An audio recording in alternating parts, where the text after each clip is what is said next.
What's going on, everybody? It's your boy, Bobby Mikolajczak, coming from Bobby Mikolajczak Fitness YouTube channel. Let me go ahead and just fix that lens real quick. Something was kind of in the way. But anyways, guys, just got back from a killer leg session today.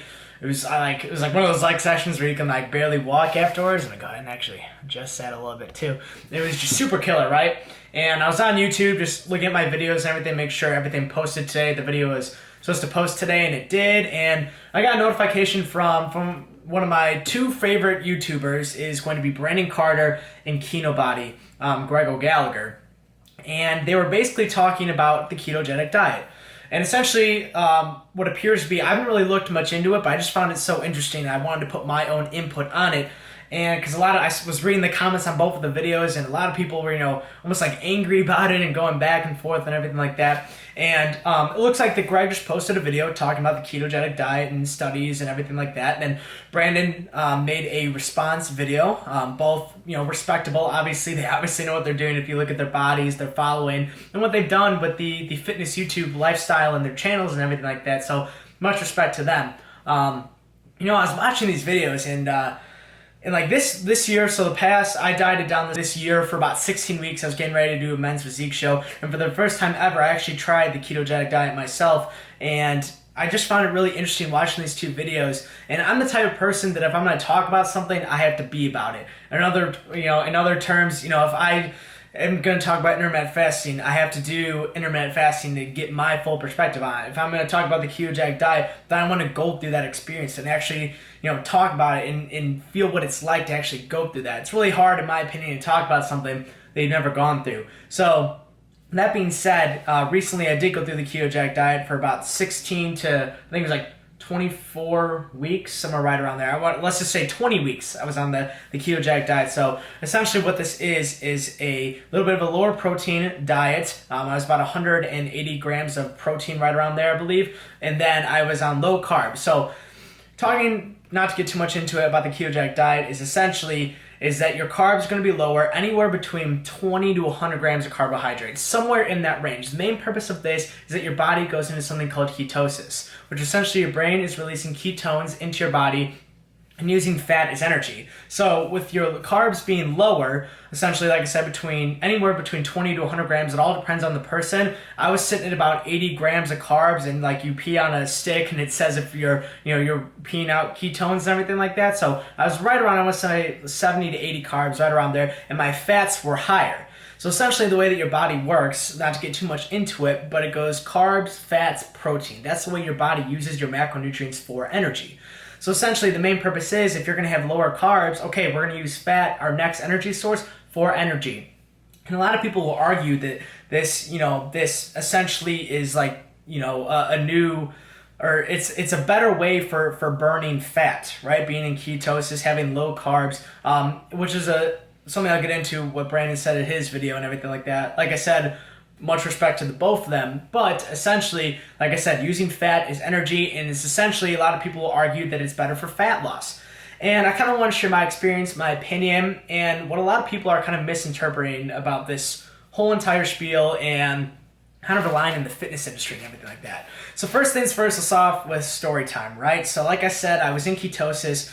Essentially, it is low carb. So like I'll go ahead and say this right now. I think when Brandon is talking about, it's not a low carb diet, well, essentially it is. You are going to have to be in lower carbs. I consider lower carbs 120 grams or 110 and lower than that. So I would consider it a lower carb diet because that's what you need to go in ketosis. You have to be at a low enough carb intake for your body to go into ketosis and use your fats as energy. So anyways, with that being said, I was in ketosis for about, like I said, let's just say 20 weeks, right?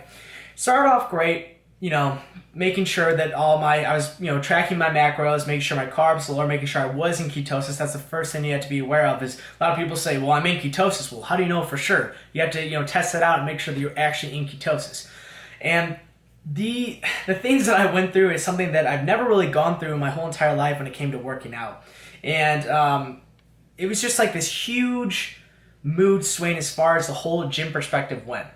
So the first 5 weeks, everything was going good, right? The main thing here is I was in a caloric deficit. I'll get into that. That's a whole different subject here in a couple minutes. But essentially, I was in a caloric deficit. I was at about 2,400 calories. Everything was going good. And, after that 10-week mark, everything inside of the gym as far as my energy, my mood, my strength, everything like that went completely downhill. Now, let's keep in mind that last prep, so a year before this, when I dieted down for about 14 weeks, I want to say, I was still at pretty much the same amount of calories, but this time, while I was doing a 40-40-20 split, so 40% protein, 40% carbs, and 20% fat, my protein was a little bit lower, my carbs are a lot lower, and my fats were a lot higher. But keep in mind, the calories were still the same. So I was still losing the fat, which, like I said, I'll get to that in a couple minutes. It's because caloric deficit and everything like that. But as far as my moods and my strength in the gym, my bench, my squat, my deadlift, my overhead press, everything shot down, right? And I'm like, okay, well, maybe this is just because it's low calories, everything like that. But then I'm thinking to myself, 10 weeks in, I should not be feeling this much strength loss. I should not be feeling this bad in the gym. My mood, my sex drive, my everything was just completely down. And I started to feel like sad and moody. And after we reached that 16-week to 20-week mark, I'm like, man, going to the gym is requiring like a lot of effort. I was losing for the motivation to go to the gym for the first time ever in my entire life, right? But for me, like I said, if I'm going to talk about it, I'm going to be about it. So I'm like, all right, we'll finish through and everything like that.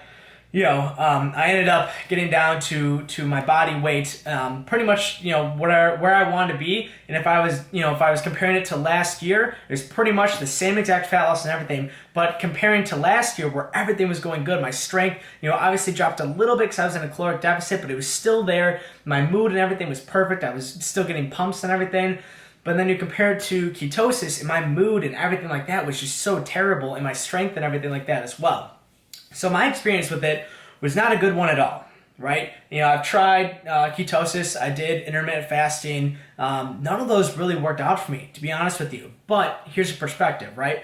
I have a friend who goes to the gym as well, and he swears by ketosis, right? It works amazing for him. He's on 50 carbs a day, higher fat. He's eating at 2,600 calories a day, and his mood is amazing. His gym sessions are amazing too, and everything about it he loves. Right? It's two different perspectives, two different worlds, two different types of genetics, two different types of body types as well. So this is why I found it so interesting, is that there's two people kind of showing both their worlds and their genetics and everything like that when it comes into play as far as ketosis and, just regularly being in a caloric deficit, tracking your macros, having higher carbs, a little bit of a low to moderate fat, everything like that comes into play. Kind of what Greg is preaching. He also does intermittent fasting as well. So a little bit of two completely different worlds, which I find to me is so interesting because it's two different perspectives on it, right? So when we talk about this, right, and I went into all to the studies, and I spent hours and hours researching it already. When I got home, I've already done a lot of research on it before I went into ketosis when I dieted down. So I'm not going to post anything as far as researches because you guys can look at their videos. They have pretty much all the research and everything like that. But when I was doing my own studies, right, are comparing ketosis to, let's say, just being in a caloric deficit, maybe tracking your macros as well, they were both the same. They gave the same results. And I was talking about this earlier. Being in that caloric deficit is what truly matters, right? Taking in less than what we need. So say our maintenance is at 2,500 calories. I'm going to bring that down, but 200 to 300 calories. We're at 2,300 calories. All right, we're going to diet down and adjust our calories from there. Studies show they're the exact same. If they have 2,300 calories worth of ketosis and 2,300 calories of just tracking macros and having moderate carbs and moderate fat and maybe higher protein, it all depends, they were the same.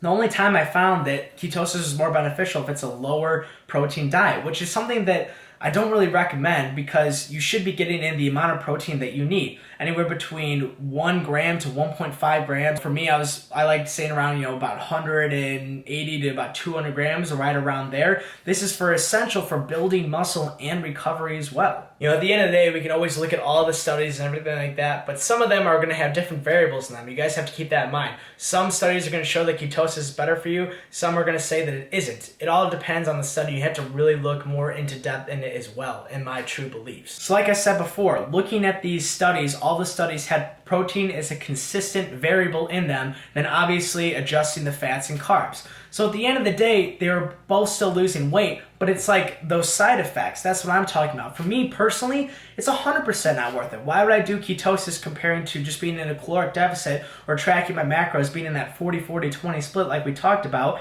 And as long as I'm in that deficit, that's what truly matters about losing fat. But like I said, both the arguments are right. Both Brandon and Greg are both right, because for some people, it works for them. Ketosis works better than intermittent fasting. Intermittent fasting works better than ketosis. All on the person and the variables that come into play. Their lifestyle, their genetics, the type of person they are, the type of training they're going to be doing. It's hard to compare one person's perspective to another because everyone's going to be different in the lifestyle that they're going to be using as well. Like I kind of said in the video, at the end of the day, I'm not saying that ketosis is bad. I'm just saying that it's not better. Essentially, like I said, all that matters is that caloric deficit. I feel like the fitness industry always wants to kind of compare all these, special diets and create books on it and special pills that restrict carbs from getting into your body. I was at GNC like 2 weeks ago, and like they had these pills that magically like make carbs disappear or something like that. I'm like, what the hell? I'm like, people are actually buying this stuff, believing it, and they want to promote that there's certain diets that will promote better fat loss, which it just is not the case. With that being said, if Greg works better on intermittent fasting, then do intermittent fasting. If Brandon is going to approach ketosis and it works for him and it got him great results, do it. They both obviously have bigger YouTube channels, and it's kind of cool because they can promote it. And the main thing for me is that if people want to lose fat, they try their own things. Try ketosis, try intermittent fasting, try if it fits your macros, right? That's another big thing for me as well, is that a lot of those foods that I like, maybe going to Subway or Chipotle or fitting stuff into my day, those foods tend to be a little bit higher in carbs. So when I was on ketosis, I couldn't have those, and I felt, I can't even explain, just very moody over it. Like I couldn't have this, and it's restricting my lifestyle. I'm all about lifestyle, right? Because you can lose fat, get shredded, and still go out and have fun with your buds and everything like that.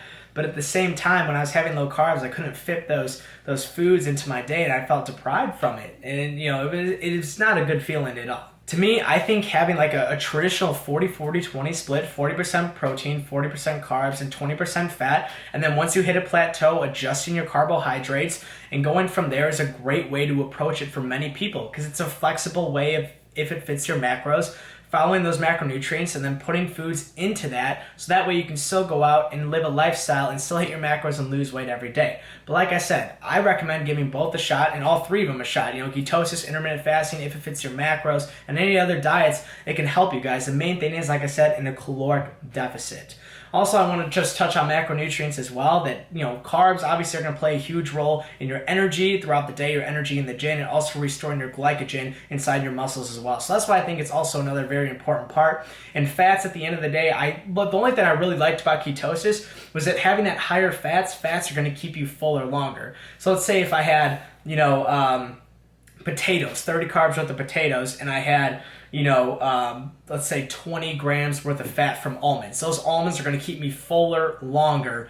Only thing is that fat is obviously going to be higher. Per gram of carb is going to be 4 grams, and per gram of fat is going to be 9 calories as well. All right, guys. Anyways, I just wanted to go ahead and touch on the subject because I thought it was super interesting. I always love putting in different perspectives and getting people's different perspectives as well. Hopefully this video can reach out to a couple people, and then that way kind of open up your eyes. And there's never going to be a diet or anything. It's going to be one better than the other. Just make sure that you're in a caloric deficit and give other things a shot and see for yourself. Like I said, don't talk about it if you're not going to be about it. You know what I mean? Give it a shot for yourself, and then you can preach from there. Anyways, guys, thank you guys so much for watching, and don't forget to like, comment, and subscribe. I'll see you guys at the next video.